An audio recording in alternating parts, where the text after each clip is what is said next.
कुछ पाने की हो आस आस, कोई अरमा हो जो खास खास आशाएं, हर कोशिश में हो बार बार, करे दरियाओं को आर पार आशाएं,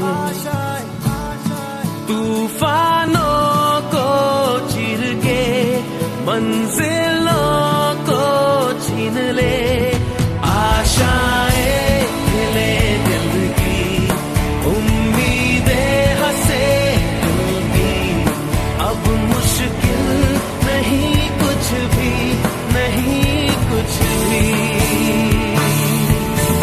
आशाएं खिले दिल की, उम्मीदें हंसे दिल की, अब मुश्किल नहीं कुछ भी, नहीं कुछ भी।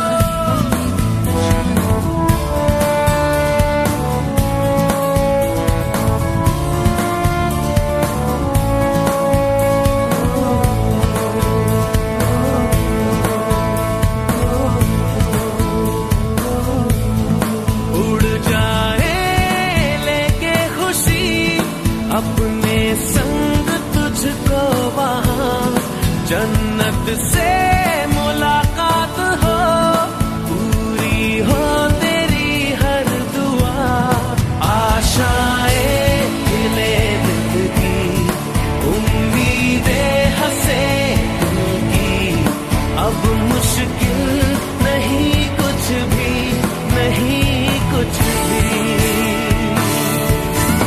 आशाएं खिले दिल की, उम्मीदें हंसे दिल की, अब मुश्किल नहीं कुछ भी, नहीं कुछ भी।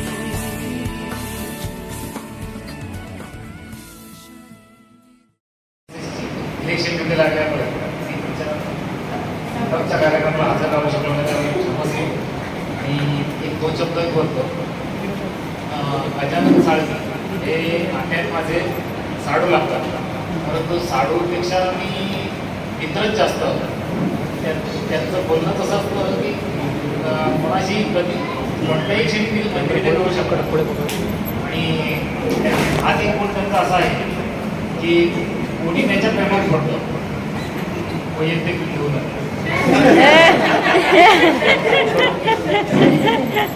आणि ही आमची अशी लाडकी व्यक्ती अशीच जवळजवळ आणखी 100 वर्ष अशाच स्वभावाने आणि अशाच उत्साहाने कष्ट रिटायरमेंटच्या शुभेच्छा. तुमचं रिटायरमेंटचं आयुष्य खूप आनंदी आणि निरामय करा. इथे जमलेले सगळे बघूनच त्यांचा स्वभाव कळून येतो, त्यांनी किती माणसं जोडलेली आहेत. ॲक्च्युली माझा त्यांचा परिचय खूप नाही, 25-30 वर्षापासूनचा आहे, पण हळूहळू सगळे समजत गेले. आम्ही त्यांचे शेजारी आहोत, त्यांचे नातेवाईक मित्रमंडळी, आणि त्यांचा स्वभाव म्हणजे त्यांचा जो चेहरा आहे ना, हा कधीच रागावलेला किंवा रुसलेला दिसत नाही, ऑलवेज स्माइलिंग. त्यामुळे ते त्यांच्या बाजूचं वातावरण खूप सकारात्मक करतात. आणि आज त्यांचा खरा हा ड्रेस नाही आहे, संडेला त्यांचा ड्रेस वेगळा असतो, तर ते त्यांचं खरं लाईफस्टाईल आहे. म्हणजे जे मुंबई सेंट्रलचे त्यांचे मंडळ जे संस्कार घडले चाळीतले गणेश मंडळातले, तर तो असा भक्कम एक सामाजिक कार्यकर्ता तयार झाला आहे. बोलतात कमी पण काम खूप छान असतं आणि जिथे जातात तिथे वातावरण चांगलं आहे. आणि परत आपलं नेहमीचं वाक्य असतं ना, यशस्वी पुरुषामागे एक स्त्री असते, तसेच त्यांना लावलेली जोडीदारी पण तेवढीच महत्त्वाची. ते दोघं ऑलवेज स्माइलिंग असतात, कधी कधी कंप्लेंट नाही, काही नाही. खूप छान वाटतं म्हणजे असं बघायला. तर त्यांच्या पुढील आयुष्याला हार्दिक शुभेच्छा. धन्यवाद.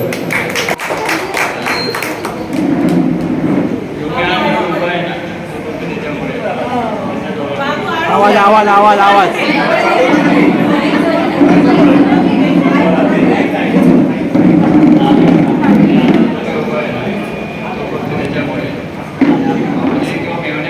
मित्र जास्त आणि आमचा संडे होता पकड गेला.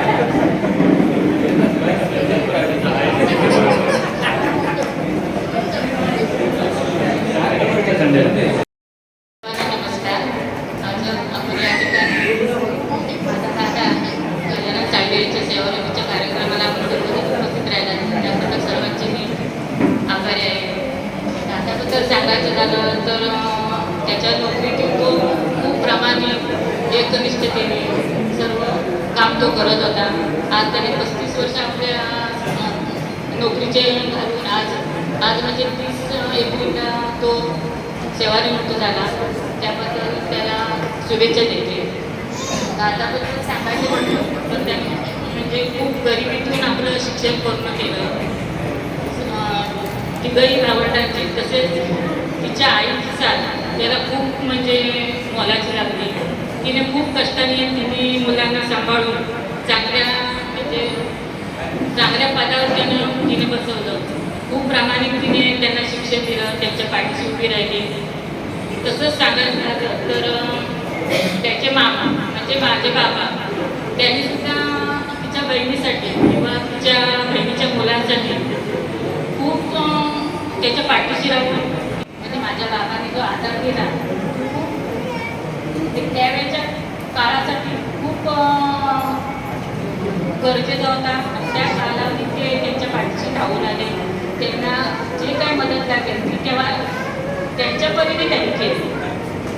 तसंच आज ते आमचे बाबा आई बाबा दोघं पण या कार्यक्रमाला असायला पाहिजे होते अशी माझी इच्छा होती. त्या काही वयोमानानुसार ते गावाला आहे.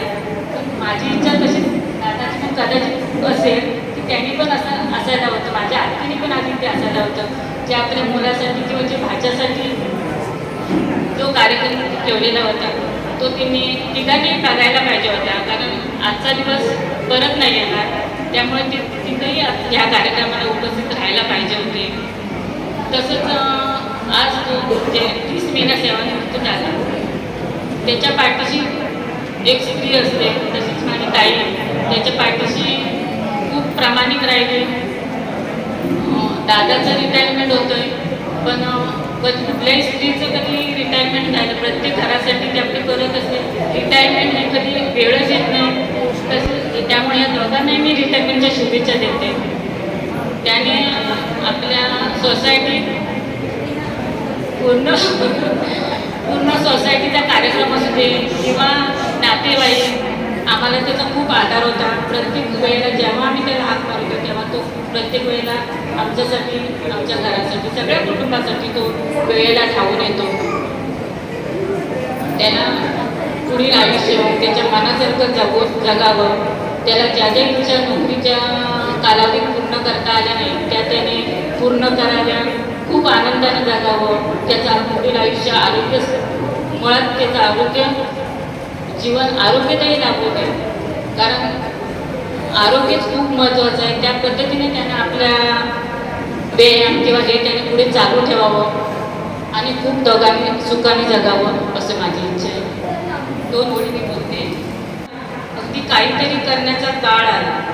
जे जे तुम्ही ठरवलं ते ते सर्व करावं. तुम्हाला जे जे हवं ते ते सर्व मिळावं. कुटुंबाची जबाबदारी घेण्यासाठी तुम्ही कष्ट केले अपार. आता ही वेळ सांगते थांबा आणि थांबा थोडा आराम. सेवानिवृत्तीच्या शुभेच्छा द्या. पण खूप आग्रह करतात वळवून अक्षराला केले ज्याने मला शिकवलं तो माझा दादा. म्हणजे हे फक्त बोलण्यासाठी नाही ना त्याने खरोखरच माझा हात धरून मला अक्षरं वळवायला शिकवली. आणि नुसतं अक्षर नाही शिकवली मला वाचनाची आवड पण त्यानेच केली. आणि कुठलाही म्हणजे अमुक एक असं वाचायचं असं नाही. मी काही वाचू शकत नाही. गपचूप त्याचा जेम्स अँड चेस पण वाचला पण त्याने कधी काही ऑब्जेक्शन नाही. खूप शांत स्वभाव आहे त्याचा. म्हणजे मी मोस्ट प्रॉब्ली बघितलं की मोठे भाऊ खूप असं डॉमिनेट करतात आपल्या बहिणींना. तसं त्याने कधी केलं नाही. मैत्रिणींबरोबर माझ्या घरात माझ्या मित्रांनाही पण तेवढीच द्यायची परमिशन होती आणि तो त्यांच्याशी खूप मोठेपणाने बोलायचा. मी बघितले की त्याच्या आयुष्यात खूप घडामोडी घडल्या पण तो ना नुसता शांत नाही आहे. इतका चिवट आहे ना म्हणजे मी एकदम काय म्हणतात त्याला आणि शब्द नाही आहे. खूप वाईट प्रसंग आले त्याच्यावरती पण त्याच्याकडून खूप शिकण्यासारखं आहे. तो मोठा भाऊ म्हणजे नुसता नात्याने मोठा नाही आहे. खरोखर वडील आहे. आमच्या दोघांमध्ये 10.5 वर्षाचा अंतर आहे. तो खरोखरच मला माझ्या वडिलांच्या जागी आहे. आणि त्याने त्याची ती सगळी कर्तव्य पार पाडली. मोठा भाऊ आणि मोठी बहीण म्हणजे ते खरोखर माझ्या आईवडिलांच्या जागेच आहेत मला. आमच्यामध्ये त्यांच्यामध्ये अंतर खूप आहे, म्हणजे माझ्यामध्ये आणि माझ्या बहीण भावामध्ये. आणि काय असेल मी फार तयारी नाही केली. तू रिटायर झाल्याचे तुझ्याकडे बघून वाटत नाही, अजूनही खूप यंग दिसतोय. तर जे काय तुझं काही नाही करायचं ते तू त्याची खूप छान कर. तुला खूप शुभेच्छा. पहिला तुम्हा सर्वांचे आभार. तुम्ही तुमचा मौल्यवान वेळ तुमचा यासाठी काढून आलाय, त्याच्याबद्दल खूप आभार. परक्यानं आपल्याशी करतील असे काही माणसं असतात आणि जेव्हा आम्ही खरोखरच भाग्यवान असतो जेव्हा ते आपले असतात.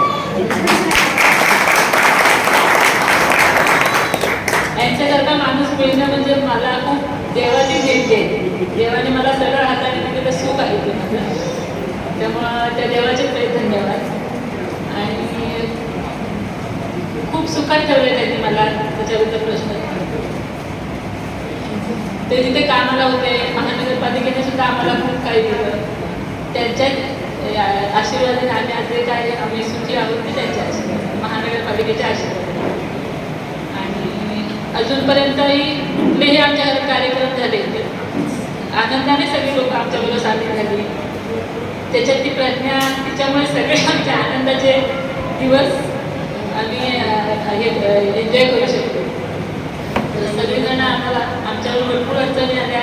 प्रत्येक वेळी शेजारी, नातेवाईक, भावंड, यांची भावंड, माझी भावंड, सगळ्यांनी आम्हाला खूप मोलाची साथ दिली. कधीही त्यांनी आम्हाला एकटे नाही टाकलं. त्यांनी जे आमच्यासाठी कष्ट घेतले, ट्रेनमध्ये जायचे यायचे एवढी 35 वर्ष, त्यांच्यामुळे आम्ही खूप सुखी आहोत. बाकी काय नाही. तुम्ही सगळे आलात त्याच्याबद्दल धन्यवाद. खूप बोलायचं बघा आठवत नाही. असा अनुभव नाही, काम किती करू शकतो तरी तुम्ही सगळेजण वेळात वेळ काढून इथे उपस्थित राहिला त्याबद्दल तुम्हाला सर्वांचे मनापासून आभार.